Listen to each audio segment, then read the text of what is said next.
So this deck is something that I made using a lot of the budget cards that it gives you like straight off the gate, such as like 2 Wandering Emperor and 2 Elizabeth, along with 2 Halo Fountain. But also I started crafting some very powerful mono white like rare cards, such as like Wedding Announcement. I crafted 2 more. I think by default you start off with 2.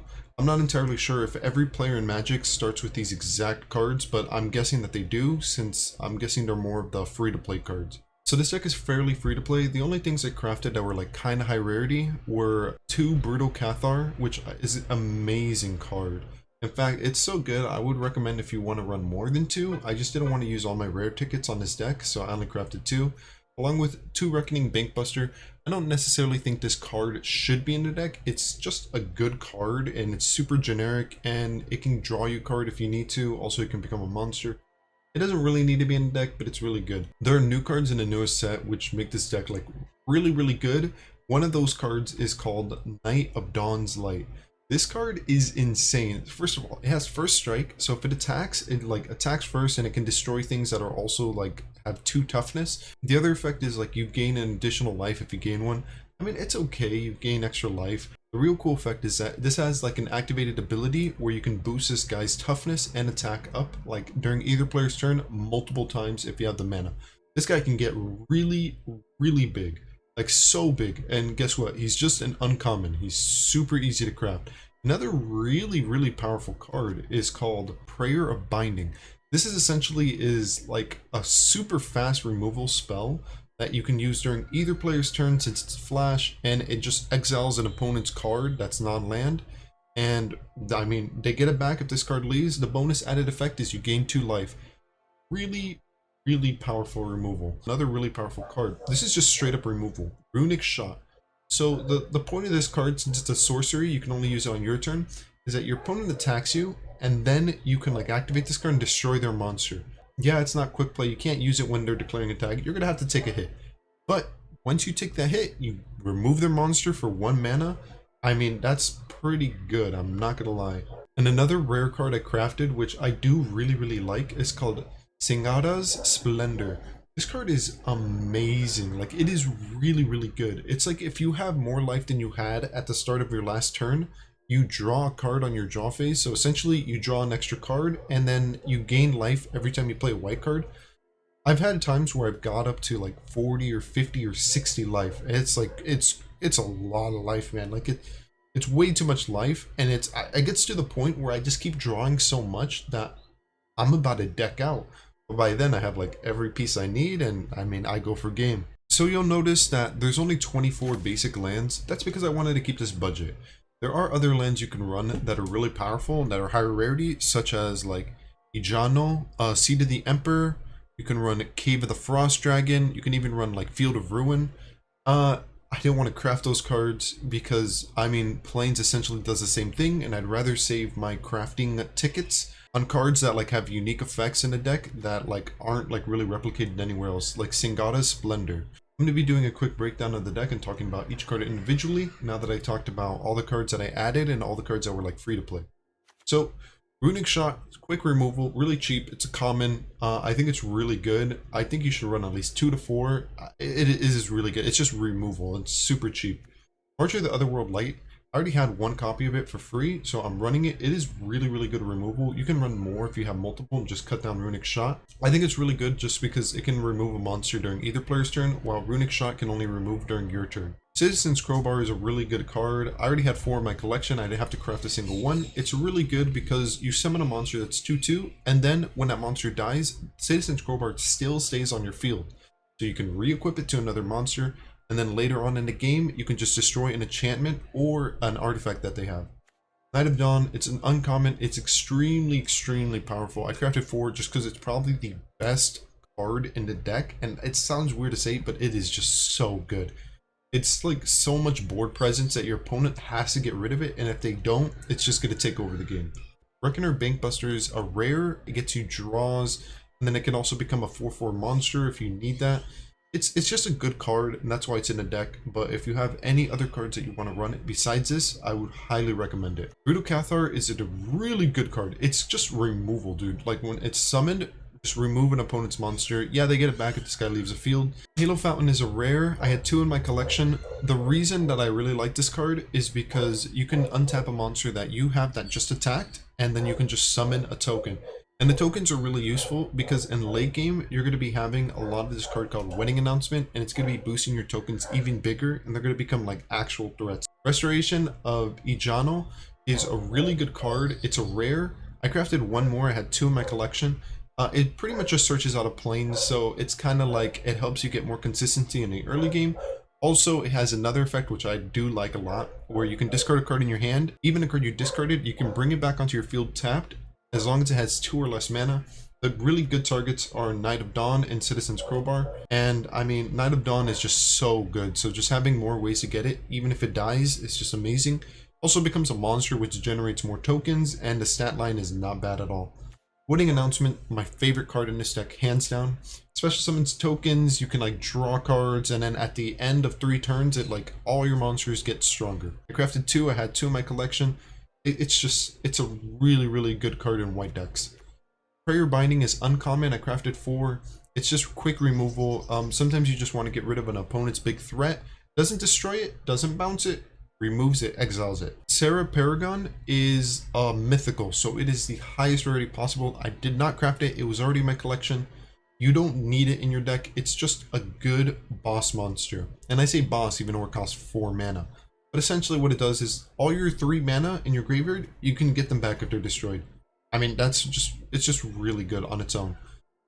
Also has a good stat line. It's an amazing monster, but I don't really want to craft it because you don't need to craft it. You don't need this card. The deck works without it, but it is a really good card. Sigarda Splendor. I crafted 2 of this. This is a rare. It just lets you draw more and it gives you life. And just because of the letting you draw more cards, like in mid game, you're going to be having more advantage than your opponent if they don't get rid of this card. Wandering Emperor is a mythical. I had 2 copies in my collection. I like to call this like a removal card because if your opponent attacks, you just do this from your hand because it's a flash. You can do it during either player's turn. Remove their monster. So it's kind of like a trap trick, and also during your turn you can just summon like a samurai, or you can boost up your guys. It's just amazing. It's an amazing card. Another really good card is Elspeth. This is a mythical. I have 2 copies of it in my collection, so I'm throwing in 2. Didn't need to craft any. Essentially it lets you search for a card in your deck and just place it on the field, not tapped or anything, and it has a protection token. And then you can just boost up your monsters. Of course, if you do get this to 7 counters, you can special summon 5 flying monsters with 3/3. And I mean, that's just like kind of game ending. That is a deck list. I hope you like it. It's pretty budget. So you're going to need to craft 6 rares if you want to play this. Although if you want to run 2 copies of Bankbuster and 1 other copy of Eiganjo, you're going to need to craft 3 more rares. As for uncommon, you're going to need to craft 8 uncommons, the Dawn Knights, and the Prayer Binding. And then for common, you're just going to need 4, which is just the Runic Shots. But yeah, I think it's pretty budget. I didn't really craft any mythical, and I think the deck is really good. For only spending a little bit of stuff, the deck is amazing. Let's jump into some games. Okay, our opening hand's pretty good. We have 2 planes. Yeah, we don't have a turn 1 play, like with 1 mana, but we do have a turn 2 play. We have Reckoner Bankbuster, which can draw us cards if we need to, and then we have Knight of Dawn, which is what I'm going to prefer to do just because it's severe board presence, and it's going to be really hard for our opponent to get over. Play this, and we'll play this. We'll get a monster on the board. And the cool thing about this is the stat line's good. I can boost it if I need to, if he summons like something with like 3 toughness. And also has first strike, so it's kind of hard to get over. Okay, and I think I'm just gonna do this, and I'm gonna do this. And I mean, if he blocks, I kill him. And now I got a token. So yeah, we're chilling. So I'm gonna block that. I don't really want to take damage.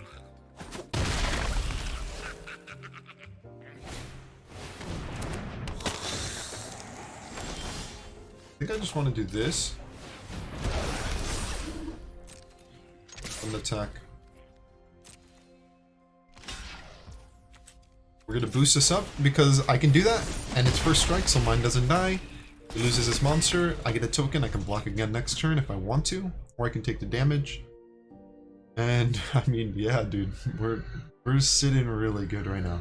I have Bankbuster, so I can draw, or I think I can. I don't think I mind taking the damage here because my token's gonna get really big pretty soon. I'm gonna be able to deal with a lot of things. And for now, I think I'm going to get rid of... Let's see, I can get rid of either Tenacious Underdog or Blood Tithing. Yeah, I think I'll rather get rid of Blood Tithing. Now, he can sacrifice it if he wants. If he doesn't, that's fine. Now I have really powerful tokens. I have Reckoner Bankbuster so I can keep drawing a turn if I want. And I have another removal for next turn, if I need to. I'm pretty sure he wants to get rid of Dawn's Knight, because this card is a 1,000,000,000% a problem. It is a very, very big problem. So he wants to get rid of it if he can. I wish I could boost up the attack, but not enough mana. I think I'm going to do this. Draw a card. Citizen's Crowbar is pretty good, because I'm going to get a 3/3 monster. I don't think I mind at all. We'll do Reckoner Bankbuster and we'll get another draw.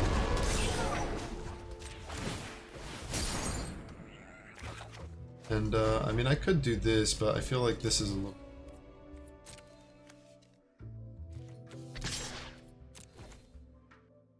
Either he blocks and loses his monster, or he doesn't block.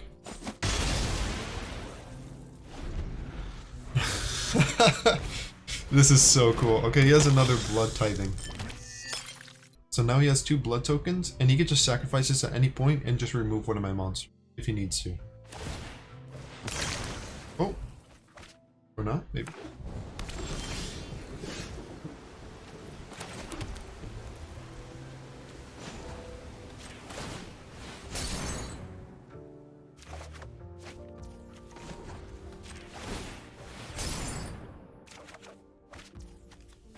Play this. It'll be 3/3, it'll be pretty big. Attack's gonna go through. He could summon back Tenacious Underdog if he wanted to. Oh, that's his 3rd one, right? Okay, so that's his 3rd Blood Tithing. So that guy's actually a threat now, because he can reduce my monsters by 4. -4, also that's a really good card. He's gonna get a token monster. Master Attacker. He has no mana. If anything, he's probably going to try to destroy this. I mean, that's what I would do at least. I think I'll just do this. Crew. This. Oh, does that not work? Oh, that was a mistake. Whatever. Damn. Thought it worked like that. Okay, well, we're going to do this. Boom. Destroy that. Yeah, I think I'll just remove one of his monsters. This one. I don't want him getting mana. Any color. We do this. And we get a free monster. Now we have a treasure token of our own, and we can generate another monster.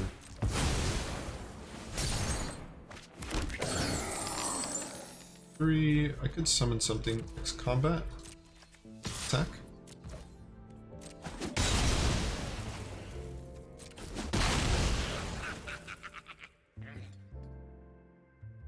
Probably gonna play Tenacious Underdog, right? I feel like that's a correct play.